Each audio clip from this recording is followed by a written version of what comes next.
Show शुरू करने से पहले एक ज़रूरी सूचना। लल्लन टॉप लाया है आपके लिए एक नई पेशकश। बाजा, मज़ेदार शोज और चौकस किस्से अब ऑडियो फॉर्मेट में भी। डाउनलोड कीजिए द लल्लन टॉप ऐप। अब आगे बढ़ते हैं। 32 साल के जमाली कुछ हफ्ते पहले ही इस्लामाबाद से जाफराबाद आए थे। सोचा था यहाँ बाढ़ राहत में मदद करेंगे, लेकिन हफ्ते भर में पानी इतना चढ़ाया कि उन्हें खुद रेस्क्यू करना पड़ा। जमाली उन चंद लोगों में से हैं जिनकी किस्मत अच्छी है। जमाली को जब निकाला गया तब पानी 4 फीट पर था और अब 8 फीट पर है। जो लोग निकल नहीं पाए वो फंस चुके हैं। घर, खेत, स्कूल, रोड सब बाढ़ में बह चुके हैं। लोकल मीडिया रिपोर्ट्स के अनुसार सिर्फ जाफराबाद में ही 83,000 मवेशी बाढ़ से मारे गए हैं। उनकी लाशें पानी में तैर रही हैं। बीमारी फैलने के पूरे लक्षण हैं, लेकिन दवाई तो दूर, लोगों के पास खाने पीने का इंतजाम भी नहीं है। जाफराबाद पाकिस्तान के सबसे बड़े प्रांत यानी बलोचिस्तान में पड़ता है। ये पाकिस्तान के सबसे कम विकसित इलाकों में से है। रोड और इंफ्रास्ट्रक्चर की हालत पहले ही खस्ता थी। जो टूटा फूटा था अब वो भी नहीं बचा है। साल 2010 में भी यहाँ ऐसी ही बाढ़ आई थी। 1 दशक तक लोगों ने बड़ी मुश्किल से दोबारा घर बार जोड़ा, लेकिन अब सब पानी के नीचे जा चुका है। और ये हाल अकेले बलूचिस्तान का नहीं है। पाकिस्तान के बाकी 3 सूबों सिंध, पंजाब और खैबर पख्तूनख्वा में भी हालात ख़राब हैं। अब तक बाढ़ से 1000 लोगों की जान जा चुकी है। 3 करोड़ लोग बेघर हो चुके हैं। मुल्क के रहनुमा दुनिया से मदद की गुहार लगा रहे हैं। और ये हालत तब है जब मई महीने में ही मौसम विभाग ने भारी बारिश को लेकर चेतावनी जारी कर दी थी। आज दुनियादारी में हम जानेंगे पाकिस्तान में बाढ़ के हालात इस हद तक कैसे पहुंचे, इस बाढ़ की वजह क्या है और राहत को लेकर क्या क्या इंतजाम किए जा रहे हैं। नमस्कार, मेरा नाम दिव्यांशी है और आप देखना शुरू कर चुके हैं लल्लन टॉप का अंतर्राष्ट्रीय प्रसंगों से जुड़ा रोजाना का कार्यक्रम दुनियादारी। Brought to you by Kuku FM. Download the app now. दुनियादारी के हमारे इस एपिसोड के साझेदार हैं कुकू एफएम ऐप, जो लाए हैं लल्लन टॉप के दर्शकों के लिए खास ऑफर। कुकू एफएम ऐप का प्रीमियम सब्सक्रिप्शन लेने वाले पहले 500 लोगों को मिलेगा 50% का डिस्काउंट। इसके लिए आपको यूज करना है LT50 कोड। अब बढ़ते हैं एपिसोड की तरफ। साल 2010 की बात है। पाकिस्तान में बाढ़ ने भयंकर तबाही मचाई। 2 करोड़ लोग बाढ़ से प्रभावित हुए। 2000 लोगों की जान चली गई और लाखों बेघर हो गए। दुनिया भर से तब पाकिस्तान की ओर मदद का हाथ बढ़ाया गया था। भारत की तरफ से भी 1600 करोड़ की मदद दी गई। दिक्कतें बहुत थीं, लेकिन पाकिस्तान की माली हालत आज जैसी नहीं थी। आज जब पाकिस्तान देश चलाने के लिए IMF फंड की राह देख रहा है, प्राकृतिक आपदा ने उसकी कमर तोड़ दी है। कुछ आंकड़े आप भी देखिए। पाकिस्तान में बाढ़ से अब तक 1000 से ज़्यादा लोगों की जान जा चुकी है। 1343 लोग घायल हुए हैं। 119 लोगों की जान पिछले 24 घंटों में गई है। बाढ़ से 10 लाख घर तबाह हो चुके हैं। 7 लाख उन मवेशियों की संख्या है जो बाढ़ में बह गए हैं। 3 करोड़ से ज़्यादा लोग बाढ़ से प्रभावित हुए हैं। सबसे ज़्यादा तबाही सिंध और बलूचिस्तान प्रांत में हुई है। पाकिस्तान के 160 में से 100 से ऊपर ज़िले बाढ़ग्रस्त हो चुके हैं। 18,000 के आसपास स्कूल बिल्डिंग बर्बाद हुई हैं और 20 लाख एकड़ फसल की ज़मीन पानी में डूब चुकी है। लगभग 3000 किलोमीटर सड़कें और 170 पुल बाढ़ की भेंट चढ़ चुके हैं। ये ताज़ा आंकड़े हैं। हालांकि बाढ़ की पूरी तबाही का आकलन अभी तक नहीं हो पाया है। मुमकिन है यह आंकड़ा इससे कहीं आगे जा सकता है। पाकिस्तान में इस भयंकर तबाही के पीछे के कारण क्या हैं? इसका कारण है वो दक्षिण पश्चिमी मानसून जो भारत में बारिश लाता है। चूंकि मानसूनी हवाओं को पाकिस्तान तक जाने में थोड़ा लंबा वक्त लगता है, इसलिए पाकिस्तान में मानसून का सीज़न भारत से थोड़ा छोटा होता है। पाकिस्तान में मानसून जुलाई के पहले हफ्ते से सितंबर के पहले हफ्ते तक रहता है। सबसे ज़्यादा बारिश जुलाई और अगस्त के महीने में होती है। आमतौर पर पाकिस्तान में औसतन 113 मिलीमीटर बारिश होती है, लेकिन इस बार यह आंकड़ा 354 के पार जा चुका है। आमतौर पर 4 या 5 फेर होने वाली बारिश इस बार 8वें फेर तक पहुंच चुकी है। इसका नतीजा ये हुआ कि सिंधु नदी का पानी खतरनाक स्तर तक पहुंच गया। लगातार हो रही बारिश से मैदानी इलाकों में बाढ़ आई तो पहाड़ी इलाकों में लैंडस्लाइड। बाढ़ के साथ आने वाली गाद ने पाकिस्तान के मुख्य बांधों को जाम कर दिया, जिससे बाढ़ ने और भी भयानक रूप धर लिया। सिंधु नदी ने सबसे ज्यादा असर डाला सिंध प्रांत में। ये इलाका चूंकि अरेबियन सागर के नजदीक है, इस कारण से भी यहाँ बारिश ज्यादा हुई। सिंध प्रांत में पारंपरिक रूप से मानसून के महीनों में 109.5 मिलीमीटर बारिश होती है। इस बार यहाँ जुलाई से लेकर अब तक 680.5 मिलीमीटर बारिश हो चुकी है। इसके बाद बाढ़ का सबसे ज़्यादा असर जो हुआ है वो बलूचिस्तान में हुआ है। बलूचिस्तान में आमतौर पर 50 मिलीमीटर बारिश होती है। इस बार यह आंकड़ा 280 के पार पहुंच चुका है। बलूचिस्तान की राजधानी क्वेटा बाकी देश से पूरी तरह कट चुकी है। यहाँ क्वेटा को बाकी देशों से जोड़ने वाले हाईवे और पुल पूरी तरह बाढ़ की भेंट चढ़ चुके हैं। इसके अलावा पंजाब और खैबर पख्तूनख्वा में भी बाढ़ ने भीषण तबाही मचाई है। खैबर पख्तूनख्वा से गुजरने वाली नदियां, काबुल और स्वात का पानी बाढ़ के लेवल से कहीं ऊपर बह रहा है। मौसम विशेषज्ञों की माने तो इस बार की भयंकर बारिश का कारण जलवायु परिवर्तन है। डॉक्टर गुलाम रसूल पाकिस्तानी मौसम विभाग के पूर्व डायरेक्टर जनरल हैं।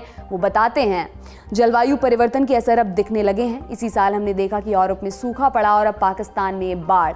हम कई सालों से लगातार जलवायु परिवर्तन के इस असर को महसूस कर रहे हैं। पाकिस्तान में इस साल बसंत का मौसम नहीं आया।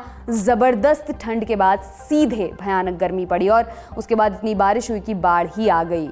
इस मुद्दे पर हमने स्काईमेट वेदर सर्विसेज के वाइस प्रेसिडेंट महेश पलावत से बात की। सुनिए उनको। ये दो जगह पे आई है। एक तो गिलगित बाल्टिस्तान जो इलाका है पीओके का, उसमें भी काफी ज्यादा लोग हताहत हुए हैं, और बलूचिस्तान, साउथ बलूचिस्तान और साउथ सिंध पाकिस्तान का जो है उस इलाके में काफी ज्यादा नुकसान हुआ है। उसका कारण ये है कि क्या हो रहा था कि जो बंगाल की खाड़ी में एक के बाद एक लो प्रेशर एरिया बन रहे थे और उसके बाद डिप्रेशन बने, डीप डिप्रेशन बने, और पहले क्या होता था वो नॉर्थ वेस्ट दिशा में आगे बढ़ते थे, दिल्ली, पंजाब, हरियाणा की तरफ।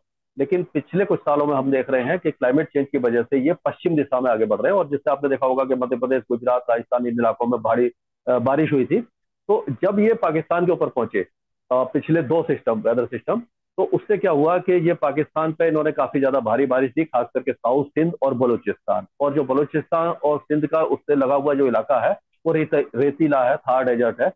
और जब इस इलाके में बारिश होती है, क्योंकि ये एक तरह से ड्राई इलाका है और बारिश बहुत ज्यादा कम होती है, और जब इस तरह का हैवी डाउनपोर होता है तो क्या है कि जमीन उसको एक्सेप्ट नहीं कर पाती, क्योंकि रेतीली जमीन है तो पानी अंदर नहीं जा पाता, और वहां पर सैनिटाइजेशन और ये जो ऐसा वाटर मैनेजमेंट का कोई भी सिस्टम नहीं बना हुआ है, क्योंकि बारिश ही कम होती है। जैसे हमारे वहाँ बाड़मेर वगैरह में है, वहां जब बारिश तेज होती है तो ये प्रॉब्लम आती है। और तो क्या हुआ कि ईस्टर्ली विंड इसको वहां लेकर गई, और वहां से जो वेस्टर्ली विंड थी वो इसको रोके हुए थी, तो एक ही जगह पर स्टेगनेंट रहा काफी देर तक, और ये 3-4 दिनों तक, तो जिससे काफी हैवी रेन हुई और वो बाढ़ जैसी स्थिति बन गई। और ये जो था, यानी कि जैसे उसको मतलब वो जो सिटीज थे या जो एरिया थे वो उसको सस्टेन नहीं कर पाए, और इससे काफी लोगों की जान गई है।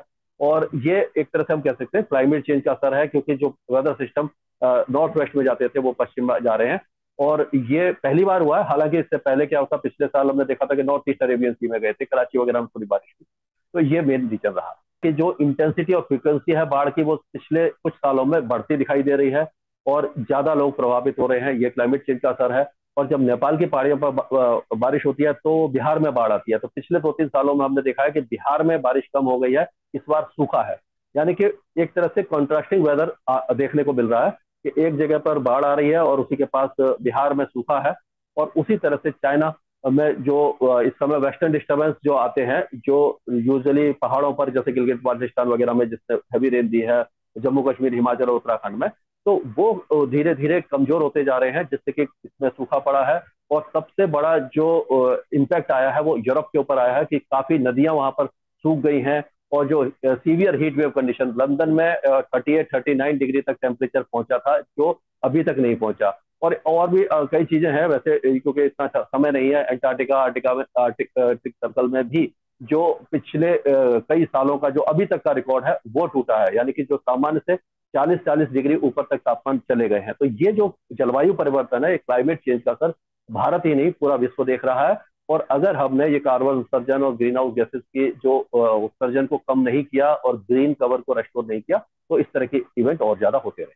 अच्छा सर, मेरा आखिरी सवाल ये है कि जो पाकिस्तान में बाढ़ आई हुई है, क्या हम उसकी सबसे बड़ी वजह क्लाइमेट चेंज को कह सकते हैं, या हैवी रेन उसकी सबसे बड़ी वजह है? दोनों में से कौन सी सबसे बड़ी वजह है? देखिए, ये दोनों चीजें हैं। एक तो क्लाइमेट चेंज का तो कारण यह है कि वो जो वेदर सिस्टम का रूट चेंज हुआ है मानसून में, जब जो लो प्रेशर एरिया बंगाल की खाड़ी में बनते थे वो उत्तर पश्चिम दिशा में आगे बढ़ते हुए बिहार, झारखंड, उत्तर प्रदेश, दिल्ली, पंजाब, हरियाणा की तरफ आते थे, तो गंगा के मैदानी क्षेत्रों में बारिश ज्यादा हुआ करती थी।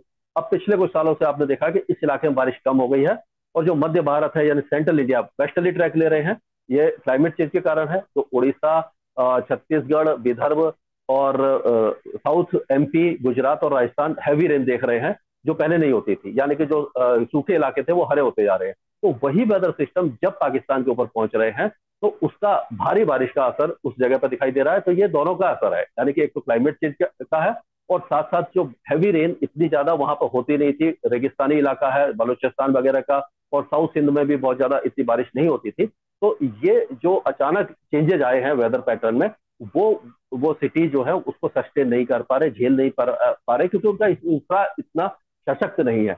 अगर इसी तरह की बारिश आती रही तो आगे हो सकता है कि उनकी गवर्नमेंट ये प्लान करे और उसको थोड़ा सा कंट्रोल करने की कोशिश करे। तो ये दोनों का मिला जुला असर हम कहते हैं। अब जानते हैं कि बाढ़ राहत को लेकर पाकिस्तान में क्या क्या कोशिशें चल रही हैं। शरीर रहमान पाकिस्तान सरकार में जलवायु परिवर्तन मंत्री हैं। रविवार को उन्होंने सोशल मीडिया के जरिए एक वीडियो शेयर किया। इस वीडियो में खैबर पख्तूनख्वा में स्थित एक पुल का मंजर दिखाई दे रहा है। इसी वीडियो के साथ शरीर रहमान लिखती हैं कि 2010 में आई बाढ़ के बाद इस पुल को 5 मीटर ऊंचा कर दिया गया था, लेकिन इस बार आई बाढ़ में पानी उससे भी ऊपर जा चुका है। शरी कहती हैं कि इस बार जैसी आपदा आई है उसके लिए हम जितना भी इंतजाम करते कम ही होता। याद कीजिए, पिछले महीने बलूचिस्तान में पाकिस्तानी सेना का एक हेलीकॉप्टर दुर्घटनाग्रस्त हुआ था, जिसमें 12 कोर कमांडर के लेफ्टिनेंट जनरल सरफराज अली सहित 6 लोग मारे गए थे। लेफ्टिनेंट जनरल सरफराज अली पर बलूचिस्तान में बाढ़ राहत का जिम्मा था और वो इसी के चलते हेलीकॉप्टर से जा रहे थे। द डॉन अखबार की एक रिपोर्ट के अनुसार हालात पहले से ही खराब थे और बलूचिस्तान में इसका असर दिख रहा था, लेकिन जब बाढ़ का असर सिंध और पंजाब तक पहुंचा तब जाकर सरकार हरकत में आई। फिलहाल पाकिस्तान के वजीर आजम शहबाज शरीफ ने बाढ़ राहत के लिए 1000 करोड़ के पैकेज की घोषणा की है। देश में इमरजेंसी की घोषणा हो चुकी है, साथ ही सेना को भी राहत मोर्चे पर लगा दिया गया है। इसके अलावा बाढ़ के बढ़ते असर को देखते हुए शहबाज शरीफ ने आज सोमवार को एक मल्टी पार्टी मीटिंग भी बुलाई, जिसमें सभी सूबों के मुख्यमंत्रियों को शामिल होने के लिए कहा गया। शरीफ लगातार इंटरनेशनल कम्युनिटी से मदद की गुहार कर रहे हैं। देश में कई जगह फ्लड रिलीफ के लिए फंड जुटाया जा रहा है। इसी तरह का एक फंड जुटाने की मुहिम में इमरान खान भी लगे हुए हैं। द डॉन की एक रिपोर्ट बताती है सरकार विकास कार्यों के फंड को बाढ़ राहत के लिए यूज करने पर मजबूर है। इसका कारण है पाकिस्तान की माली हालत। पाकिस्तान IMF से मिलने वाले बेल आउट पैकेज की राह देख रहा है। इस मामले में आज ही IMF के एग्जीक्यूटिव बोर्ड की एक मीटिंग होने वाली है, जिसमें पाकिस्तान को मिलने वाले बेल आउट पैकेज पर निर्णय लिया जाएगा। पाकिस्तान को 8 लाख करोड़ रुपए के बेल आउट पैकेज की दरकार है। अगर ये पैकेज स्वीकृत हो गया तो पाकिस्तान को तत्काल 26,000 करोड़ की रकम मुहैया हो जाएगी। इसके अलावा बाढ़ राहत के लिए पाकिस्तान ने 11,000 करोड़ की रकम और मांगी है। पाकिस्तान को चीन, सऊदी अरब, कतर और UAE की तरफ से 2 लाख करोड़ इन्वेस्टमेंट का वायदा भी किया गया है, लेकिन ये सब IMF के बेल आउट पैकेज अप्रूव होने के बाद ही मिल सकेगा। फिलहाल पाकिस्तान सरकार अंतर्राष्ट्रीय कम्युनिटी से मदद की गुहार लगा रही है। ब्रिटेन, अमेरिका सहित कई देशों ने मदद का भरोसा दिया है। साथ ही रेड क्रॉस और UN रिलीफ मिशन के जरिए पाकिस्तान तक राहत सामग्री पहुंचाई जा रही है। पाकिस्तान में बाढ़ के हालात जान लेने के बाद अब चलते हैं सुर्खियों पर। पहली सुर्खी अमेरिका से है, जहां एक अमेरिकी जज की राय ने राष्ट्रपति बाइडेन को कश्मकश में डाल दिया है। मुद्दे की शुरुआत साल 2012 से हुई। उस साल 9/11 हमले में मारे गए लोगों के परिवारजनों ने मिलकर अलकायदा और तालिबान पर केस कर दिया था। इनकी मांग थी कि इन्हें मुआवजा मिलना चाहिए। आने वाले सालों में ये लोग मुआवजे के लिए एक लंबी लड़ाई लड़ते रहे। इस बीच अगस्त 2021 में अफगानिस्तान पर तालिबान का कब्जा हो गया। अफगान सेंट्रल बैंक का 56,000 करोड़ अमेरिका में था। सरकार ने उसे फ्रीज कर दिया। तालिबान लगातार इस पैसे की मांग करता रहा है, लेकिन अमेरिकी सरकार चूंकि तालिबान सरकार को मान्यता नहीं देती, इसलिए पैसा फ्रीज ही रखा गया। इस बीच 9/11 हमले में मारे गए लोगों के परिवारों ने राष्ट्रपति से मांग की इस पैसे को पीड़ित परिवारों में बांट देना चाहिए। इसके बाद इसी साल फरवरी महीने में राष्ट्रपति जो बाइडेन ने एक एग्जीक्यूटिव ऑर्डर जारी करते हुए कहा कि 56,000 करोड़ में से आधी रकम अफगान लोगों की बेहतरी के लिए इस्तेमाल होगी, बाकी रकम के लिए पीड़ित परिवार अदालत जा सकते हैं। इसके अलावा सरकार ने इस मामले में एक समिति का गठन किया और इस मुद्दे पर विचार करने को कहा।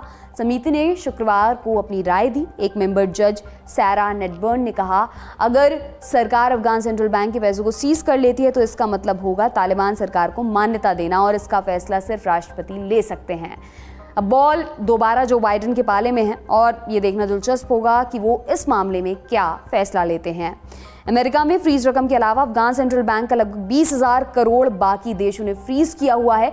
ये पैसा आधिकारिक तौर पर अभी भी अफगानिस्तान का है, लेकिन चूंकि किसी भी देश ने अभी तक तालिबान को मान्यता नहीं दी है, इसलिए इस पैसे के ट्रांसफर और लीगल स्टेटस पर संशय ज्यों का त्यों है। आज की दूसरी सुर्खी ताइवान से। अमेरिका ने अपने 2 जंगी जहाज ताइवान स्ट्रेट की तरफ रवाना किए हैं। अमेरिकी नौसेना ने खुद इसकी जानकारी दी है। एंटी एडम और चांसलर्सविले नाम के जहाज रविवार को रवाना किए गए हैं। अमेरिका ने कहा कि चीन ने उस पर जलमार्ग को कंट्रोल करने का आरोप लगाया है, लेकिन अमेरिका को इस बात से कोई फर्क नहीं पड़ता। अमेरिका का कहना है, हम ताइवान के क्षेत्र में अपनी नेवी ऑपरेट करना जारी रखेंगे। चीन ने अमेरिका के इस मूव पर आपत्ति जताई, चेतावनी दे डाली, कहा कि हम जहाज़ों पर निगरानी रख रहे हैं, अगर हमारी संप्रभुता पर खतरा हुआ तो इसका पलटकर जवाब दिया जाएगा। नैन्सी पेलोसी की अगस्त माह में हुई ताइवान यात्रा के बाद से ही अमेरिका और चीन के बीच तनाव लगातार बढ़ता ही जा रहा है। चीन ताइवान के मामले को अच्छे से समझना चाहते हैं तो इस पर हमारा मास्टर क्लास का आप एपिसोड देख सकते हैं, लिंक आपको डिस्क्रिप्शन बॉक्स में मिल जाएगा। आज की हमारी तीसरी और अंतिम सुर्खी लीबिया से है। लीबिया की राजधानी त्रिपोली में शनिवार को हिंसक झड़प हुई। इन झड़पों में 32 लोग मारे गए और 159 लोग घायल हुए हैं। मरने वालों में लीबिया के कॉमेडियन मुस्तफ़ा बराका भी शामिल हैं। बराका सोशल मीडिया में अपने वीडियोस से सरकार का मजाक बनाया करते थे। लीबिया में हालात अभी बेकाबू हैं। वहाँ हिंसा इतनी बढ़ गई है कि अस्पतालों तक को बख्शा नहीं जा रहा। अब तक कुल 6 अस्पतालों को निशाना बनाया जा चुका है। इन झड़पों के पीछे की वजह क्या है? वजह है लीबिया में चल रही 2 अलग अलग सरकारें। एक जो लीबिया की राजधानी त्रिपोली से चलती है और जिसे संयुक्त राष्ट्र का समर्थन हासिल है। सरकार के नेता हैं अब्दुल हमीद। इसी के बरक्स एक और सरकार है जो लीबिया के दूसरे इलाके तोब्रुक पर कंट्रोल करती है। इस सरकार ने फतही बशागा को अपना प्रधानमंत्री नियुक्त कर रखा है। दोनों पक्ष एक दूसरे को अवैध बताते हैं, एक दूसरे को पद से हटाने की धमकी देते हैं। ताज़ा झड़प भी इसी लड़ाई का हिस्सा है। इससे पहले मई में भी इसी प्रकार से दोनों पक्ष आपस में भिड़ गए थे। जानकार बताते हैं इस हमले से लीबिया में वापस गृह युद्ध जैसे हालात बन सकते हैं। लीबिया के राजनीतिक संकट पर दुनियादारी के एक एपिसोड में हम विस्तार से बात कर चुके हैं, इसका भी लिंक आपको डिस्क्रिप्शन बॉक्स में मिल जाएगा। इसी के साथ आज का दुनियादारी यहीं पर समाप्त होता है। उम्मीद है कि आपसे कल फिर मुलाकात होगी। तब तक के लिए बने रहिए दी लल्लन टॉप के साथ। शुभ रात्रि, शुक्रिया। लल्लन टॉप का सबसे ठस, ठेठ और ठसकदार बेबी आ गया है लल्लन टॉप का पॉडकास्ट जिसका नाम है बाजा, और ये बजेगा सिर्फ लल्लन टॉप ऐप पर।